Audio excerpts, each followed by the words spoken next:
Hello, harvest time na naman. Yan, mag-harvest nga pala tayo ng siling green, yung pangsigang. Ayan, medyo madami na naman ng bunga.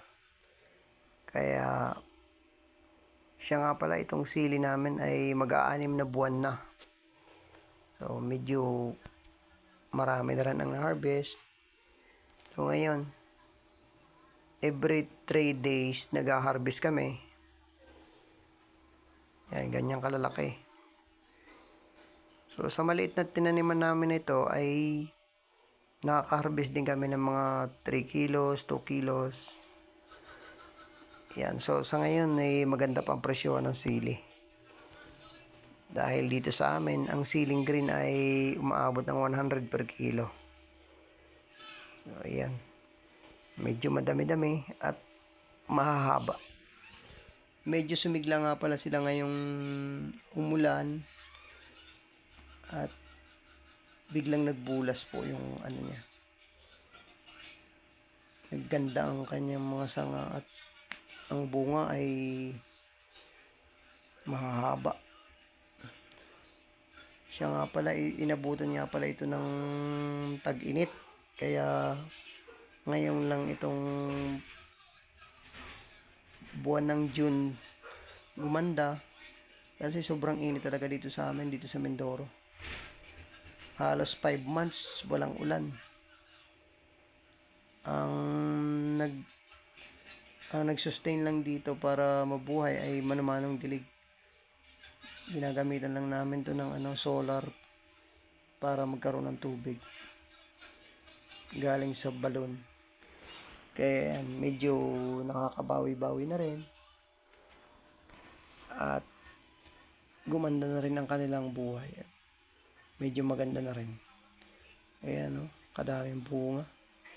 Marami pa itong kasunod. Hindi namin pala siya hina-harvest ng sagad-sagad para pagdating ng mga 2 araw o 3 araw, meron na naman ulit kaming harvestin.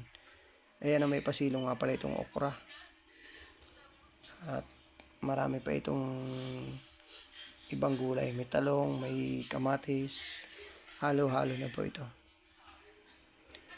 Ayan, pero ang aming pinaka-focus talaga dito is sili dahil ang sili po ay napapatagal namin hanggang 1 taon mahigit. Kaya niya pong mabuhay ng ganong katagal basta lagi lang pong may tubig.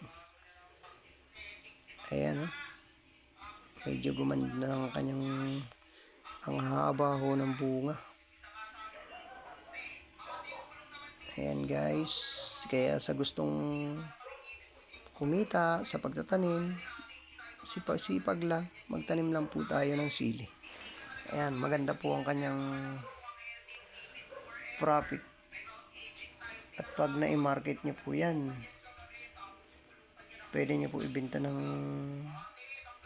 pag tiningin nyo po yan, pwede mo po ibenta ng 150 per kilo. Ayan, ang hahaba at sariwang-sariwa po. At yan po ay titinda natin doon sa ating talipapa. Para wala pong spray yan. Hindi pa po kami nag-i-spray ng insecticide. Hanggat hindi po siya dinadapuan ng insekto. Ayan po yung na-harvest natin. Titimbangin na po natin. So, sa maliit po na silihan na yon. Ayan po. So, ngayon hindi po natin inubos lahat para bukas meron po tayong harvestin. So, ayan po. Tingnan natin ang timbang.